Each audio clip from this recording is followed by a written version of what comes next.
Go ahead, Mike. Get on off your chest. What the hell did we just see here? A fucking jackass. A jackass. An absolute jackass, an arrogant prick. I'm really disgusted and disgraced for you to be sitting on that fucking sideline, not making not one freaking change. Now, I saw from the very beginning, the first drive, played the exact same formations, the exact same coverage from beginning to end with absolutely no changes. None. Even when you blitz and you got your cover guys 5, 10, 7 yards off. What's the point? What's the point of every play? You're gonna play. You're gonna have 5, 6, 7 guys close to the line of scrimmage, but everybody else is gonna be 15 yards off. I don't know how many times, I stated this from the very beginning. Sean Payton is a offensive coordinator. If you give him 5, 10 yards, he's gonna take that all damn day. He's not gonna push it. He's not gonna do nothing dumb.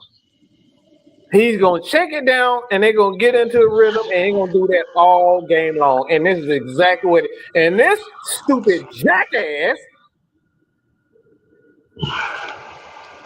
every freaking play, nothing changed until like the fourth fucking quarter, and then you want to start sending the house and bringing guys close. I'm just gonna be honest, man. This for the second week in a row, they took an opponent for granted. At this time, we paid for it big time. Mm-hmm. Yeah. It's crazy as hell that the only bright spot we saw today was Younghoe Koo. Mm-hmm. Yeah. The only bright spot we saw was Younghoe Koo today. That's crazy. Like this, like you said, this is what happens when you don't take shit seriously. Yeah. This is the second week in a row that we done took an opponent for granted. And you took and you played against an offensive team that's really not that good offensively, number wise. They look like y'all. I think this was the invasion of the body snatchers that happened today. Mm-hmm. So that's the more disappointing part about this game is the fact that it was no sense of urgency from the get-go. It wasn't no, okay, we need this game. I mean, the team showed up in Denver literally the day before the game. That should have told us everything we needed to know right there. I don't even think it was a day. I think what the day is? It's Sunday. Yeah, it was like 6 o'clock yesterday. So barely a day. So they took Denver for granted. Broncos saying, "I'm sorry, Falcons lost. I thought he was gonna move for a third time in a row. We get it." Hey man, good game. I'm not surprised. I'm actually not surprised the Broncos played well because this is something that we've stated all year long. That's just Raheem is not doing anything defensively. He's not doing anything. He's not making any adjustments. He's going with the scheme. If that scheme doesn't work, and maybe he's be forfeit, but he doesn't make any adjustments defensively. Mm-hmm. We're not saying any adjustments at all. Not to the Right. front, not to the front four, not to the front seven, not to the secondary. The secondary doing the exact same thing they've done all year. Play off. What's up, Jew, man? What you got on this game, man? What's up, fellas? Man, hey, this is what I'm gonna say. I'm gonna start with this. Before the game came on, I had a headache all day, and this game didn't make that headache any better. To be honest with you guys, um, y'all basically hit the nail on the head. It's not rocket science. We've been talking about it all year long. We've been playing that off coverage. We've been playing soft. Not allowing these guys to be aggressive. We talked about this during the heavy hitter show. I talked about this doing what's the word? The Broncos, they're doing everything that we should be doing. Their coaching staff in this game, how many times do we see tunnel screens go for touchdowns, go for 10 yards of pop? The reason Mm-hmm. that tunnel screens are going for touchdowns is because you're lined up 10 yards off. So once that guy catch the ball, you got offensive linemen coming downhill. And because of the rule Mm-hmm. changes, I literally was having this conversation watching the 1 o'clock games after church with my brother-in-law. I said, now that as a corner, because you can't cut those big guys that's coming downhill on those screens, it Yeah. makes it that much harder to be a DB. And because we're playing off, we make those tunnel screens easy to go for touchdowns. When you got those big 300 pounders running at AJ Terrell, running at these guys that's 10 yards off. The problem with that is, I don't know if you guys seen it later in the game when they were playing press coverage where Natron Brooks almost intercepts the pass because he's like right there in the flat, and Yeah. he also intercepts the tunnel screen. If you let these guys play up on the ball, we're making those tunnel screens way too easy. We're giving teams 10 yards every time. We're giving teams explosive plays. And if you look at what happened early in the game, the reason I said that Coach Sean Payton did everything that we're asking our coaching staff to do is they basically kept going to what was working. They didn't stop going tunnel screens. At He kept all. same bubble screens. If you're gonna give me 10 yards of play and you're gonna continue to give us all of these consistently, all these explosive plays, we're gonna take what the defense gives us. At one Mm-hmm. point, Bo Nix was like at halftime 17 of 19 with like 197 yards passing. When you got a quarterback that's basically perfect as far as completions, that means that you're making these completions way too easy.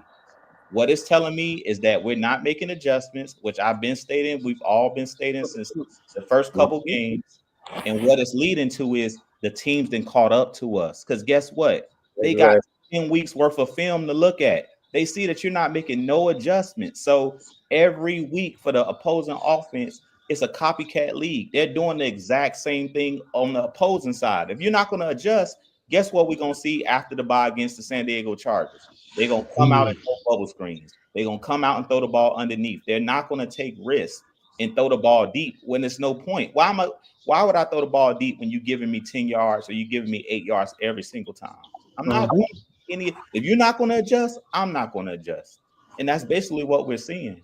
So I'm not going to allow this game to get my blood pressure up. Like I said, I had a headache going into the game, took some Tylenol before the game came on, and it just got worse because it's just like what we're watching. This is an embarrassment.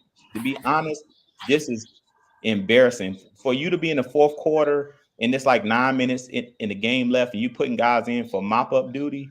That's embarrassing. We might as well not even played our starters. Let's be real. 38-6. Why even play all of these guys? We played Mooney. He was injured all week long. We played him just to get blown out. And now in the fourth quarter, you want to bring all these other guys in. Like, no, I would have left the starters out there. You started this game, we're gonna finish this game. Guys getting injured or not, that's a part of the game of football. Like to me, it almost felt like we kind of laid down. I understand we're trying to be smart, but I didn't like how we kind of gave up in the fourth quarter. Like 9 minutes left. Okay, let's just throw these guys out there for mop up because the game is over. It's almost like why, if you were going to lay down this way, why even play the starters at all in this game? Because it looked like we kind of laid down. I didn't like that. It needs a day in, y'all. But I've been saying is his philosophy. He has not changed his philosophy since Dan Quinn because Uh, that's what he's had the most success with. All right, let me go ahead and throw some numbers in here right quick. Total yards, Broncos outgained us 400 to 226. 295 passing yards to our 176. The 105 rushing yards to our 50. They had 23 first downs to our 13. Total plays 60 to 56. Time of possession was pretty much equal.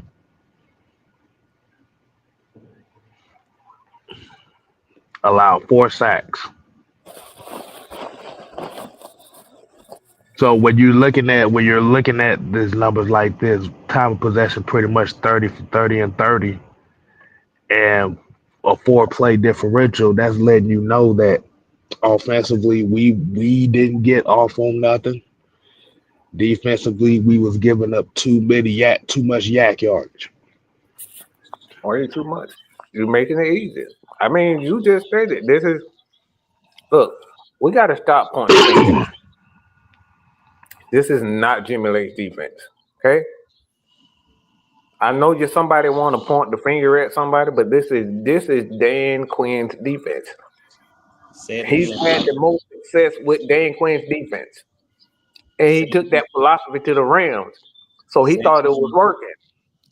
Say it again. Whose defense is this? This is not Jimmy Lake's defense. Who defense is this? Jimmy Lake's defense. This is Dan Quinn's defense. He's had the most success with Dan Quinn's defense. He took this defense to LA.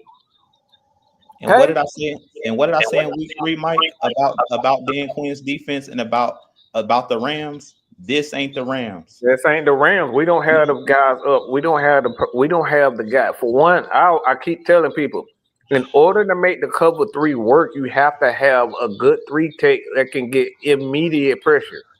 We don't have that right now. Grady Jarrett is not. He's not Aaron Donald. I love Grady, but he ain't Aaron Donald. You got to have an interior pass rush in order to make a soft coverage work. It don't matter if you have good edge guys in the cover 3 because you're giving these guys too much time. We don't got Von Miller on this team that's going to win within 3 seconds and get off the block and get there. So when you can't get there, you got to bring guys. Mm-hmm. Have those front 4. When you looked at Seattle, what made Seattle special? They had particular style players that they could run that defense. Mm-hmm. You don't have those all-star, blue chip type players. You can't play that defense. We're talking about guys like Jalen Ramsey. We're talking about guys like Aaron Donald, who's a Hall of Famer. Aaron Donald, Eric Weddle, Josh Johnson, Leonard Floyd, Ashawn Robinson, Michael Brockers. Those guys that can get immediate pressure. You notice all those guys are defensive tackles. This is why we brought in Rook. This is why we brought in Brandon Dooley. Those guys are supposed to be there. But for whatever reason, he's not playing these guys.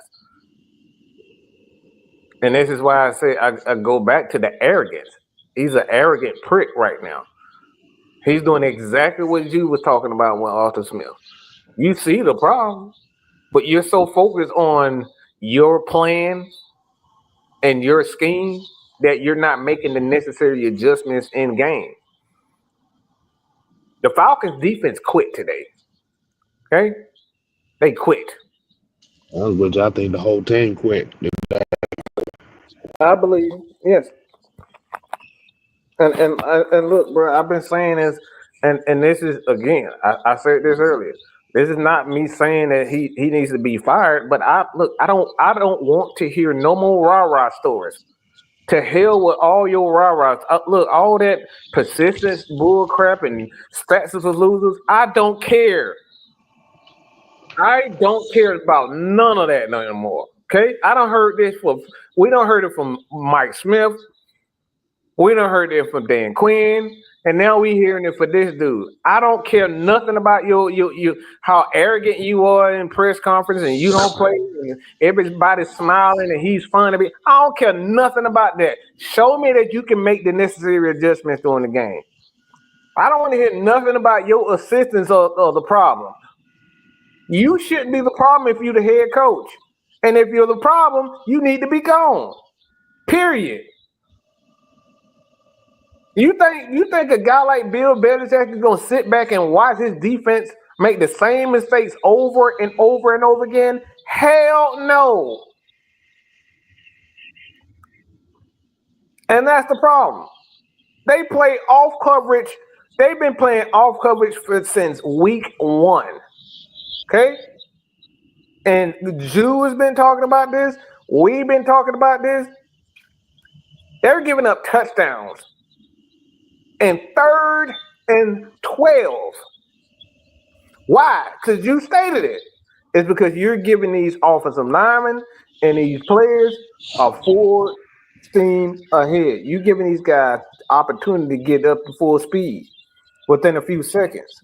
And once those big offensive linemen get on them, those guys in the secondary, look, you done, bro.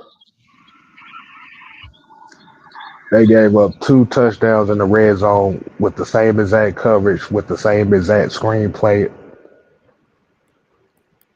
They was crushing us with that screenplay. I said, if I see one more bubble screen, I thought I was watching Oregon play back in the day. Yeah. If I see one more doggone bubble screen and AJ Terrell lined up at the marker instead of being up on the ball where he can actually do something and make a play, I can't get mad at AJ Terrell when he got a 300-plus pounder coming at him with a full head of steam. What are he supposed to do? And he can't cut him low. What is he going to do? Bro, I'm about the same size as AJ Terrell. Trust me, having a guy, big ant size, Chauncey size, running at me full steam, bruh, that ain't nothing. that ain't something nice, bruh. That's not cool. You gonna think twice about that. A good a 6'4", 300-pound dude running at you full speed, and you just gonna stand there? Nah, that's a problem. Especially when they already got a full steam ahead. Mm-hmm. I'm getting a penalty because in that play, I'm cutting. I don't care what they say. What the rule is. Exactly. But like you said, man, at the end of the day, man, what we saw from this game, man, is we got caught up in our own hype and we haven't adjusted to it. None. Because like you said, once again, this has been the theme, and this is the theme that Mike's talked about. This is the theme that Jews talked about. Is starting these games off super slow.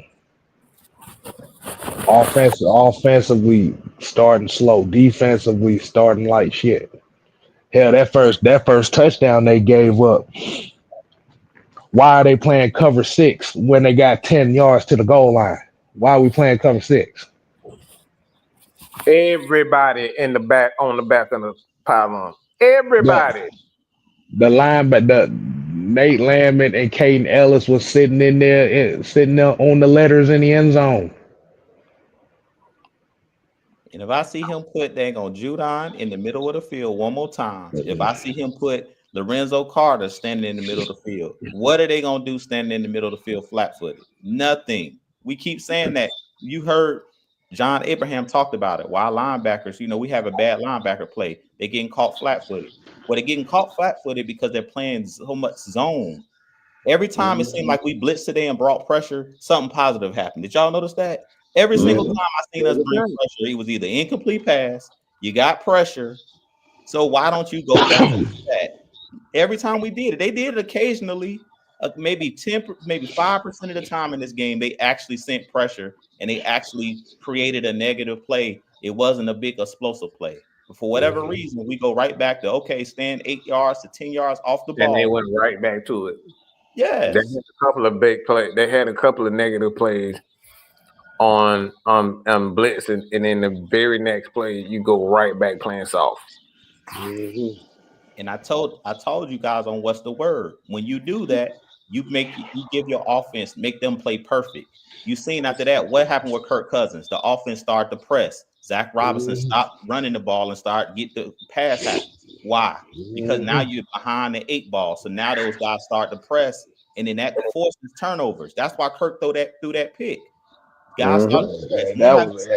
That was a horrible ball, boy. Like you said, You like I said, I already knew as soon as I saw that. Yeah, he trying to force that. He tried to force that on Drake. He tried Yeah, to force it. That's just like what Juan said. He started playing hero ball. that's it. You start to press. When you see, oh man, my defense can't even stop nobody. You start pressing. I gotta score every time I touch the ball. So now instead of we doing what we do best, now we gotta become one dimensional and pass the ball. Everything that I say should be our game plan, the teams are using in reverse against us. I literally said last week, get ahead, get a lead, and force them to be one dimensional. And we were in that position. Be- Because here's the issue though. On that second drive, once again, you had two big plays that get called back on penalties. Yep. Negative plays. Negative plays. Okay, And what did like I you say said, about not scoring touchdowns? That came back to bite us in the tail. When we didn't hmm score on that drive, we got pushed back. We kicked the field goal. They drove right back down and scored another touchdown, put you down 14-3. So you still in a hole because you're not getting any stops, and the other team is constantly draining the clock because our defense is just sitting on the field. I don't think they punted in the first half.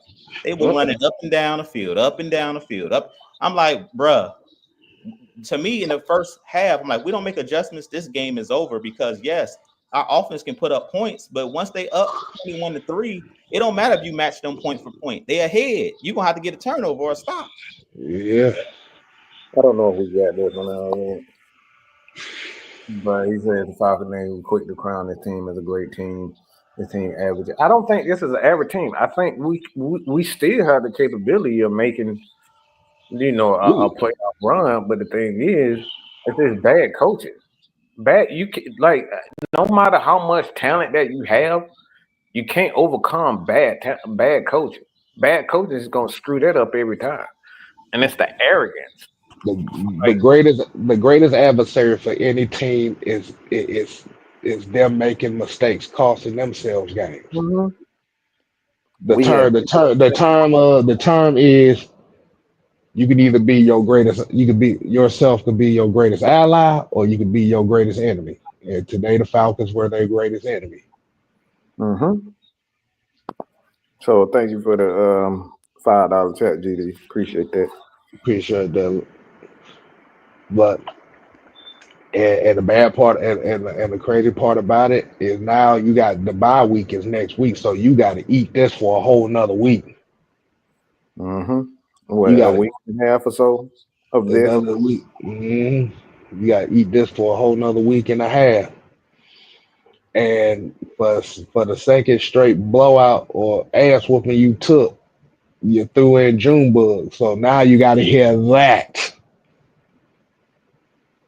You know that story is going to be buzzing here in the whole off week, whole bye week. Fred Buzz with a $2 super chat. Kurt is a turnover machine and can't move. I mean, this is not a bad. For one, this doesn't matter. This right here doesn't matter. Why? It's because when you're getting penalties and you're putting yourself behind the eight Mhm. ball, like you're not helping your quarterback. The job of an offensive coordinator isn't to call perfect plays. I keep telling everybody this. That's not his job. It ain't too many plays that you're gonna call that's gonna fool guys. All right, you can't make up some elaborate passing scheme or some crazy. Everything in the NFL has been done and everything has been seen. The problem is with the Atlanta Falcons and a lot of offensive coordinators, they think that they have the best players. So they call stuff because they believe this person is going to make the play instead of going and getting these guys into a rhythm, going with what's working. If the running game is working, you run the ball. If the passing game is working, you pass the ball. What we're doing, we're playing arrogant ball. We think because we got Kyle Pitts and Bijan Robinson and Julio Jones and Matt Ryan that we can just go out there and put up 300 on anybody and we're going to score 30 points. And oftentimes it doesn't work that way. And then we get ourselves behind the eight ball, like you said, and now we got to play hero ball and pass the ball 50 times. It's because you came in with an arrogant game plan and not respecting your opponent. And this is exactly what happened. And now we in trouble, fellas, because the defense don't pick it up in the second half of the season. We in trouble because now people the teams then caught on to okay, they soft on defense or they can't get a stop. So now But what's their game plan? Let's get to a lead and force them to pass the ball consistently. Let's take the balance away from that offense and we can kind of stymie what they do. Yes, Kirk Cousins can throw for 500 yards. Yes, he can do it. But if you take Bijan out the equation, you take Tyler Algier out of the equation because of the clock. Once you got that lead, guess what they're gonna do? Run the ball, which we haven't been able to stop that. So if they can run, once they get that lead and they can run the ball and they can let their guys tee off on Kirk Cousins, that's the reason why Kirk Cousins is a turnover machine right now, because he's pressing. But the reason he's pressing is because what I always say, when you try to do somebody else's job, you're gonna start. You're going to overcompensate. And that's what the offense is doing. Instead of the offense is going out there, running a balanced offense because they know that the defense can't stop anybody, we're seeing Matt Ryan all over again. When Matt Ryan put up 300 yards, everybody would say, well, the Falcons should have put up 40 points and won this game. Every time we played a team, the other team will always be in the game because guess what? You're a one-sided team. There's no balance to the team. Right now, this Falcons team is offensive heavy. The defense is not carrying their weight right now. And it's not really that the defense can't, it's the coaching. The adjustments are not being made. They're not allowing these guys to be aggressive. Let's just go ahead and accept it. These linebackers can't cover. So when I had a linebacker that can't cover, Mike, what I'm going to tell him to do if he can't cover? goddamn, you get back, attack the line of scrimmage and make sure you get to the damn quarterback. That's it. Don't try to cover nobody. The Saints don't use they linebackers to cover because they can't. Guess what they tell them to do? Go get the quarterback. Go get the quarterback. That's it. How many touchdowns that we had today where we saw Caden Ellis and covered? All of them. All game. They can't all cover. Game. Landman can't cover. Caden Ellis can't cover. It's no disrespect to say that's just they're not coverage linebackers. So why are we asking them to do their weakness? That's dumb. That's called Caden Ellis is an edge rusher. Exactly. He's an edge rusher. All of these guys. That's why I say, why are you been dropping these guys back? Let them do what they do best. Be aggressive. If I get burnt, I get burnt. I literally sat there and watched the Thursday night game where I saw some of the clips from Thursday night's game where they're like, when none of those Commanders receivers were open. They were open, but guess what? If I get to the quarterback in 3 seconds, it don't matter. Open. It don't matter. I'm forcing you to make a stupid throw. Exactly. That's our problem. We need to stop trying to say, well, we're going to just cover everybody. No, since we know our guys can't cover, go get the quarterback. Go hunt the line of scrimmage. Don't try to cover. My thing, like you said, this is why I say this is why my thing is I would be more better off them playing that 3 safety look. And like you said, if the linebackers can't motherfucking cover, you got a rover safety in there, but linebackers go get the damn quarterback. We done had linebackers that couldn't cover. Curtis Austin couldn't cover. But guess what? He couldn't cover. He wasn't good at coverage. We done had a lot of linebackers that couldn't cover a lick, but we didn't ask them to do that. Don't ask them to do something that's their weakness, or don't consistently ask them to do that. It's gonna be times you get caught in coverage. But if you saying like the scheme that we're running, and this is why I said when you guys were live on the originators, Kate and Mike, I said if you're gonna run Dan Quinn's defense, run it right. What did Dan Quinn have when he was our coach at the linebacker position?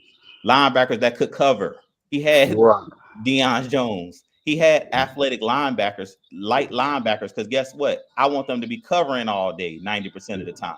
But if you want somebody that's going to be covering 90% of the time, he better be dang near a corner or a safety. That was basically what Deion Jones was. He could tackle. He was a lighter, side-to-side linebacker. Like you said, Deion Jones and Foyer. Yeah, exactly. Coverage linebacker. If you look both at of those guys, Okoye was a safety before they converted him into a linebacker. Exactly. So, like you said, if you're gonna run Dan Quinn's defense, do it right. Don't come out here with these guys that got cement in they cleats and then tell them you're gonna cover 90% of the game because that's you're gonna get exactly what you seen today, 38-6. This man said cement in they britches. That's why I keep telling everybody again. I don't know how many times I'm gonna say this. He's Dan Quinn Jr. Okay, everything about Raheem is Dan Quinn. Everything, his coaching style, his personality, everybody loves him. He's a player's coach. He's a good coach. But the problem is he's egotistical. He's very egotistical. That's what got right. That's what got right. That's what got Dan Quinn fired. His ego. But Dan Quinn understood after he got fired that, you know what, maybe I need to, make some blitzes and, and play a little bit man. And Jew know this. His wife was a Cowboys fan, so he watched a lot of Cowboy games. He started to blitz. Yep. He started to apply more pressure, apply more man. We're not seeing enough man, and we're not seeing enough blitz. This league is way too advanced to be sitting up here playing that same soft zone. These guys are way too athletically gifted these days. Yep. We counted on the pro to drop a pass in the flat. Stop it. These guys ain't gonna drop no pass in the flat. Cordell Hodge don't drop passes in the flat. He like our 5th, 6th receiver. He make catches. So what you think these number 1, number 2 wide receivers gonna do? Number 1 running, but they not dropping these passes in the flat. So stop it. Get up in these dudes' face. If you get burnt, live with it. Because my thing is this: what you're doing right now is not working. So do something different. It's different if we were playing soft zone and it was working, but it's not. So guess what? You're getting burned anyway. You're losing anyway. Yes. Anyway. So what you scared of? Look at it. Look at this right here. DP stayed blitzing. Bruh. DP's had absolute shit. That's all Todd Bowles do is blitz. In the bucket. If you lose by the blitz, you die by the blitz. You win, you lose. How You said you win by blitzing, you lose by blitzing. you die by the gun. That's where it need to be. Period. We down by the soft zone, so we might as well play something different. So my question is offensively. And I know we spend a lot of time on the defense, but we definitely have to talk about the offensive side of the ball. What like you said, do you think that this comes to the same thing too about the arrogance? Yep. It goes back to what we said. I really feel like K-Styles right now, the defense is affecting the whole team right now. And it's not to put blame on the defense. The problem is they're forcing the offense. Like you heard them say, the offense had no rhythm. They're forcing the offense to be one-dimensional. And if you can make any team one-dimensional, you got them right where you want them. I don't care who you are, who you playing against. You can go back to those Peyton Manning teams with the Colts, where they were putting up 30 points a game, 40 points a game, but they can never beat New England. Why not? Because New England would force them to be one-sided. And then what that means? The more you throw the ball, the chances of you throwing an interception are higher. That's why Kirk Cousins in these games that we losing, like when we getting blown out, Kirk Cousins in them games that we be winning, you don't see him throwing interceptions. He's throwing interceptions because he's pressing. So I really feel like it's arrogance. It's that they're taking balance away from this offense. And that's this offense is not air raid. It got to be balanced. There got to be a balance. So basically what you're saying is the defense is not holding its weight up, so it's forcing the offense to have to be perfect. Yep, that's exactly what I'm saying. It's like you putting one weight on one side of your body. Try to go lift a weight with one arm. Go try to bench press with one arm and see what happens. That's what's happening. It's like almost like a seesaw. They're trying to overcompensate. And if you try to overcompensate like that, you're gonna get injured. That's what's happening. The offense is pressing so much because we gotta be perfect. That Cousins is now he's throwing interceptions because now he's seeing things that's not open. Because that play on Drake London, if you've seen Drake London, he was open for a second, but it was still like that would be a pass that Cousins would never make in a game that you win it. Because it's like, I don't have to do that. I can throw it away. But right now he feels like I can't throw anything away. He's trying to force a play. He's playing hero ball, like we said. He feel like I can't throw it away. I gotta make a play because we're losing. We down 24-3. I can't afford to throw a ball away. When usually Kurt say, I'm gonna let it fight another down. He throwing that ball in harm's way or saying, I'm gonna just throw it up and give my guy a chance. If I throw it away, we already down. It's third down. I can't afford to throw it away. Even though it's third and long, he's still trying to squeeze it in there. Lord. And that's the thing too, offensively. And that's kind of like one of the things that I always mention as well is the untimely penalties, those mental mistakes, the unnecessary holding calls on big plays and stuff like that. So what you're doing is by having those negative plays, negating big plays, you're taking the confidence out of your offense and you're taking the rhythm out of it. And like you said, you're potentially taking points off the board, but the problem is defense ain't stopping nobody from scoring. Yeah, at all. So coming out of the gate, the offense know they have to score because the chances are the defense is going to give up a touchdown. Lord have mercy. I think it's been like 5 straight games where the Falcons have given up a 7 points on the opening drive. They're not stopping anybody in the beat. So the identity. So right now, like you said, so pretty much it's not really an identity crisis. The problem is the identity. The identity has to change. Mm-hmm. We can't come out these games thinking that we the shit and trying to rope a dope folks. We thinking, okay, I'm just gonna give this up. Okay, yeah, we gonna give you the handicap. Boom. Nah, because this is the exact conversation I did not want to have if we lost this game. And the thing about it too is, it ain't even that we lost the game. It's not even the fact that we took an L. It's the way we took an L today is the most frustrating part. It's the same thing. It's like I said, it's like the 4th or 5th game in a row where we done exactly this. Mm-hmm. The same way. That's a problem. Now, if you was playing your best game against Denver and then they just came down and okay, they scored on the last play of the game or to kick the field goal the last minute, I'll still be disappointed about the loss. But like you said, you gave everything you had right there. You fought back. This was just one of those things where we just bent over and got ramrodded with no Vaseline. Mm-hmm. But I really like, even though I hate the way that it happened, I'm glad that it did happen, Kay, because now, as Mike and you've been stating all in this whole post game show, is now they have to go back to the look themselves in the mirror and say we're not that good. Our offense is not that good to cover up our blemishes on defense. Wake up. Your defense going to have to carry some of the weight. You can't just say, we're going to play 8 yards off, because you do, guess what? I said again. Guess what the Chargers are going to do in 2 weeks? They're going to watch this tape, and trust me, Jim Harbaugh is all about the trenches. Oh, yeah. Go watch Michigan's football.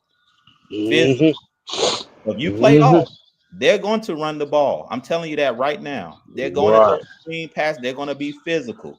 So if you thought that this game did something, you might get 50 put on you, because Herbert is way better than Bo Nix. I'm being honest with you. We thought Bo Nix was doing something, throwing them little screen passes. Herbert is a much Herbert gonna take those chances. He's gonna take chances.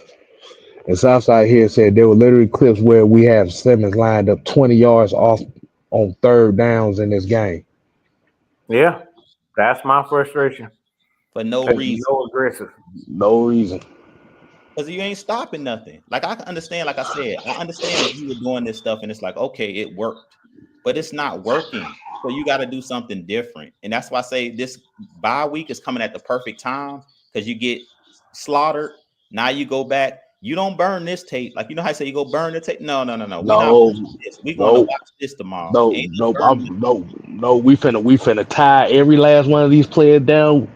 Y'all, we cutting eyelids off. Y'all gonna watch every single second of this tape and figure and find out what went wrong and who else got the balls the damn turn this shit around.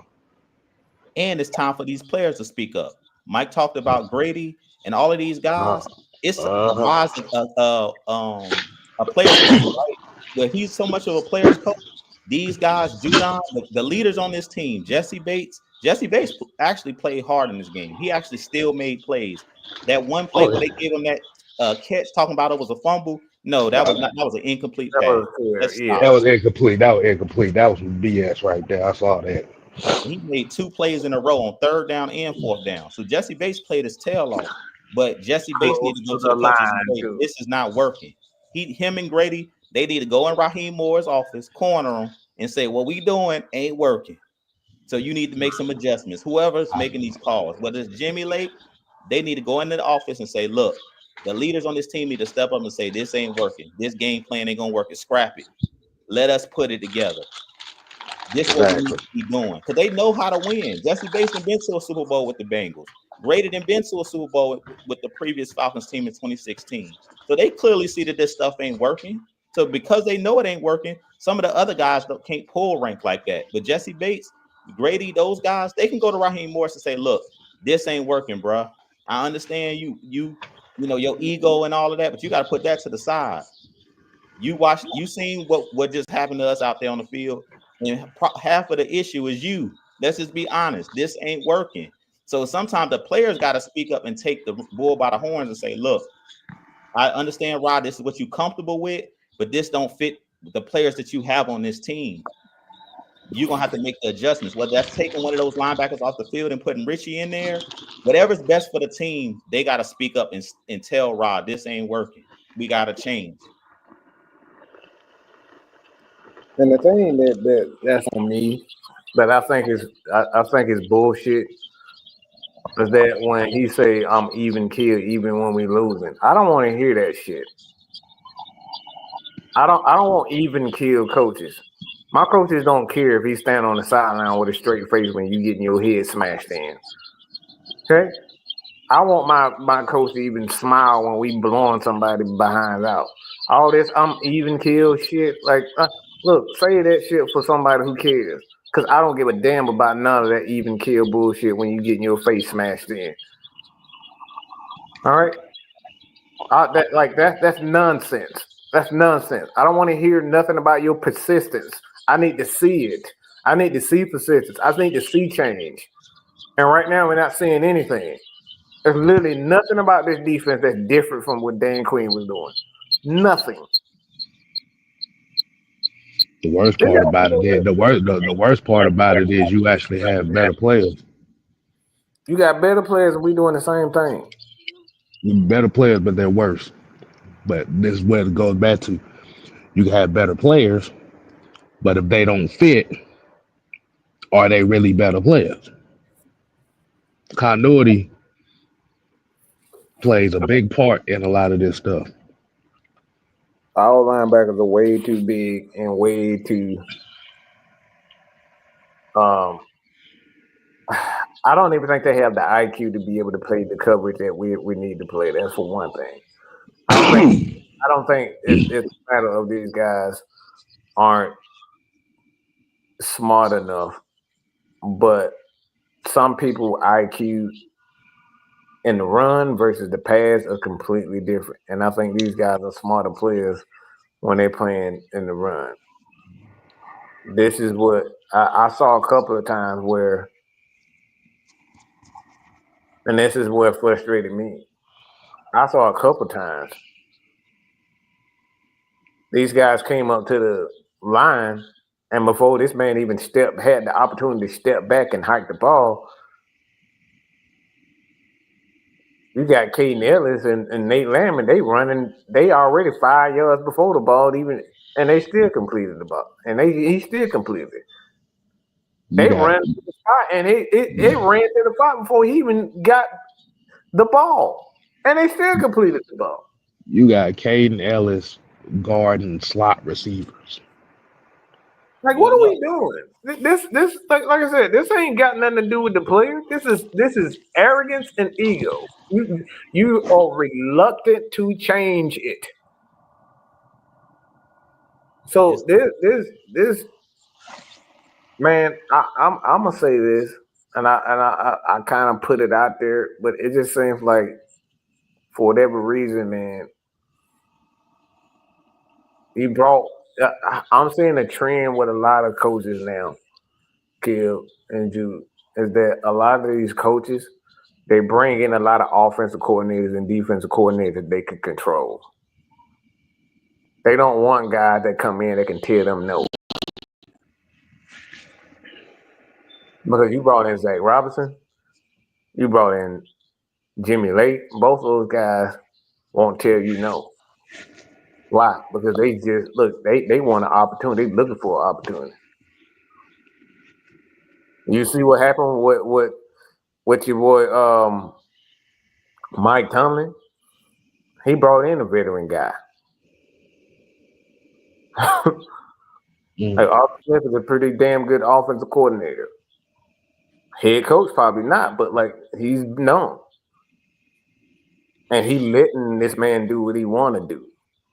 But like that's what good coaches do. They know how to bring in guys that know how to run things. And right now, it just seems like that same. It seemed like the exact same thing with Dan Quinn when he fired Richard Smith, got rid of Marquand Manuel. no. Brian Cox. Yeah. Marquand Manuel was a yes man, but like they like those are the fall guys. You bring in a bunch of fall guys so you can experiment. That was the reason why. Look, at the end of the day, man, we need guys that's gonna be able to go at these coaches. We can't allow these coaches to keep experimenting and doing the same things over and over again, and nothing is changing. Somebody got to step up. I haven't seen not one player step up and say, "All right, man, enough of this shit. We need to do something as a player." Judon was doing that in the beginning, but I don't know what happened. Yep. Like I said, somebody got to step up and say that this ain't working. That's what this bye week need to all about. They need to have a kumbaya meeting, and somebody need to get fired up in this joint and say, "Look, this ain't working, coach. I'm sorry. I know this your scheme, but you don't have the players to run your scheme. Let us run out. Yep. Your scheme don't work for these players we have." It puts me back in the amount of 2015 when we had Paul Warlow playing linebacker. The Falcons jumped up a 5-0 start, and then we kept doing the same thing over and over again, and teams caught up. Yep.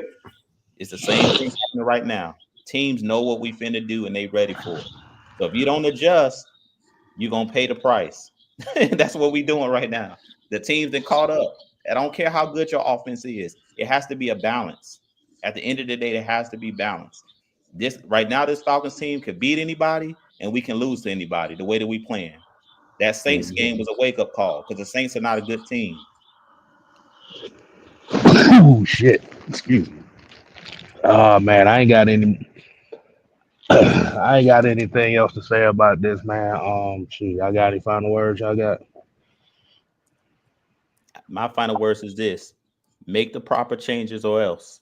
We seen what happened with Arthur Smith. Y'all know what ticked me off with Arthur Smith doing the same stuff over and over again, being stubborn, not trying to take accountability. As I seen somebody say in the chat that nobody wants to take accountability. We gotta eat this one. I want to hear Raheem Morris. I didn't hear what he said after the game, but I want him to take the blame. I'm not pointing the finger at nobody but the head man of this team, and that's Raheem Morris. This is your coaching staff. So at the end of the day, if this Mhm. was emulate calling these plays, at some point you got to take the bull by the horns. What did we say in 2016 after the Super Bowl? Yes, Kyle Shanahan was an offensive play caller, but why didn't Dan Quinn step in and say run the ball? This your team. I'm gonna say this last thing and then I'm gonna be done. Did you guys notice on one of those drives? It was later in the game. They called timeout on third down, and the defense was on the sideline. Did y'all see Sean Payton talking to them and talking him and Vance Joseph talking back and forth? They put the camera on him, and he was basically they were having it out, talking to each other. He was talking to the defense, but he was telling the defense, "This is what I want right here." Sean Payton was like, "This is what I want. I don't care what Vance Joseph talking about. This is my team."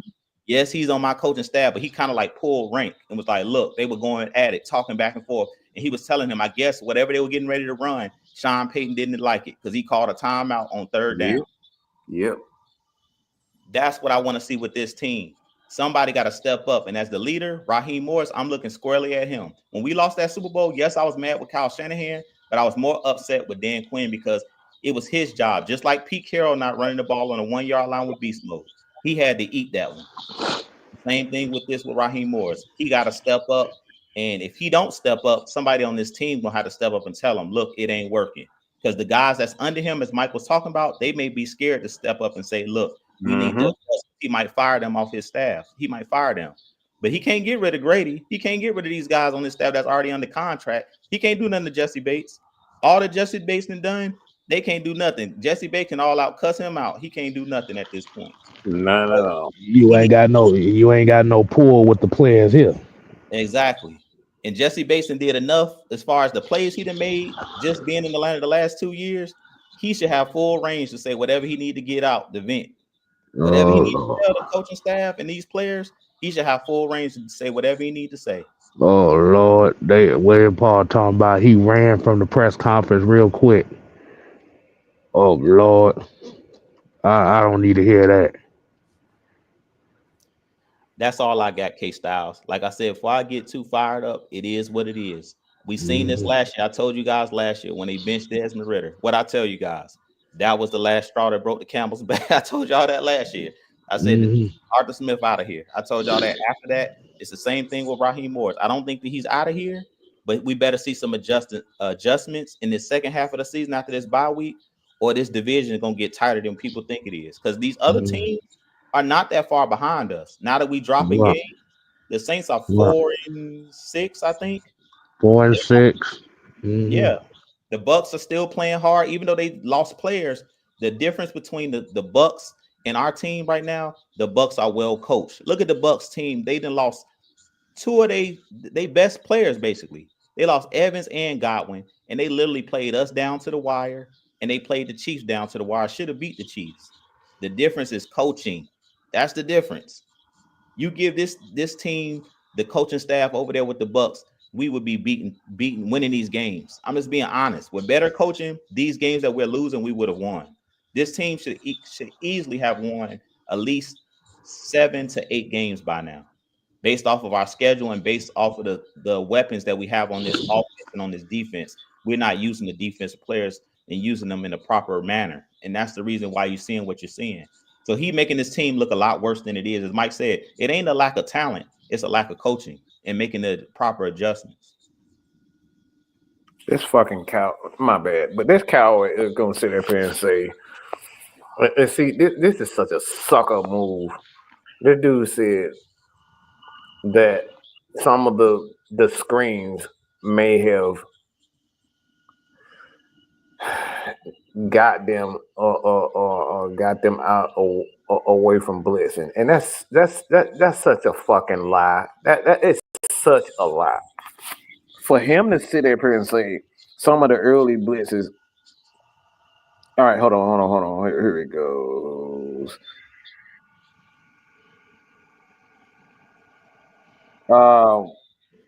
He pretty much stated that their early blitzes may have made them a little bit more apprehensive from blitzing. So that's his excuse for not blitzing. And I just tell you, look, I don't believe nothing Raheem says anymore. Look, he's a liar as far as I'm concerned. He's nothing but a liar. Raheem is a liar. Nothing he's saying is making any sense because it's not true. How many times have we seen Todd Bowles blitz, regardless of what the situation is? It could be 3rd and 23, and this dude's gonna blitz. It could be 3rd and 1, and he gonna blitz. This dude don't care. To sit up here and say that because they threw screen that stopped you, now every team in the universe is gonna do that. You're a liar. What he doing? He really think the fans are stupid, and he can just say anything and people gonna believe that bull crap. And that right there really pisses me off. Because now you're just making up stuff because you don't want it. At the end of the day, just say you just want to be soft. Okay? You want to be pushed around. Because if somebody is really calling certain plays to get you from blitzing, that says more about you as a coach than it says about them. Because if I'm Shaquille O'Neal, you think Shaquille O'Neal gave a damn about them hacker-shacking? No, Shaq is still going to be Shaq. No matter how much you keep pushing him around, he going to be Shaq. He going to do Shaq things. No matter what you do to a Todd Bowles going to blitz. Raheem is a liar, and I don't believe anything he said. He just doesn't want to. He want to play soft. He want to play this soft off coverage and get interceptions. He don't want to get sacks. He don't want to be tough. And that's just the facts. I'm about to say,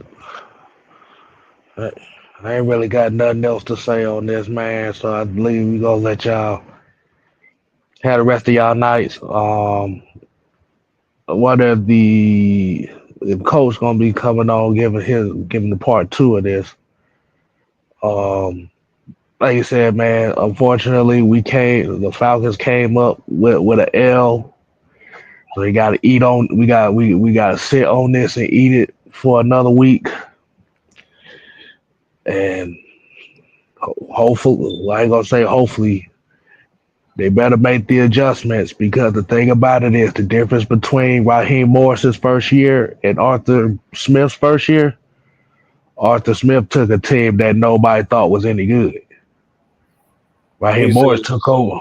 This man said, sorry, K-Stab. He said some of the early screens might have gotten the Falcons away from blitzing, and that back there was a direct quote. That right there is disgusting, and it's a lie, and I don't believe anything he said. So, like I said, with that being said, look, it's screw Raheem. I don't believe nothing he says from this point on. Until I see it, I don't believe nothing he's saying. He's a liar. Mm-hmm.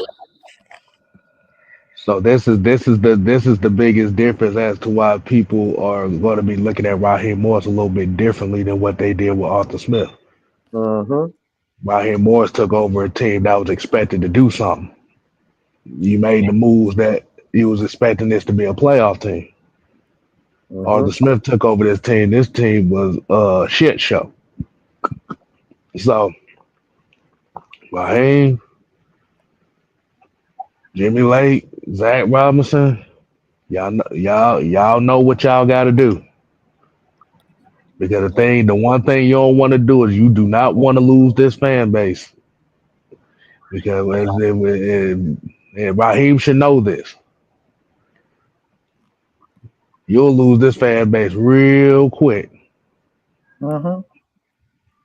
So y'all know what y'all gotta do. And I'm gonna just leave it at that, man. So we definitely appreciate y'all tuning in to this post game reaction show.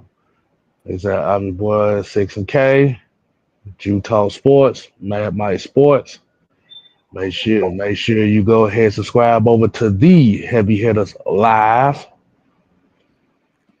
And we'll give you your evenings back. So till next time, we ain't here to play. Oh no. We here to stay. Ooh yeah, nigga. You ain't gotta go home. But you gotta get the heck out of here.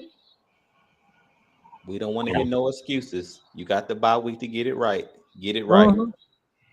Motherfuckers playing 20 yards off the damn ball in the 3rd and 1. What the Talking about because they run and screen. That's why you don't want to blitz. That's such a weak. That's such a lie. You just don't want to blitz. That's not just. I'm gonna need to go get some medicine, man. Y'all just made my cold get even worse. Just some bitches.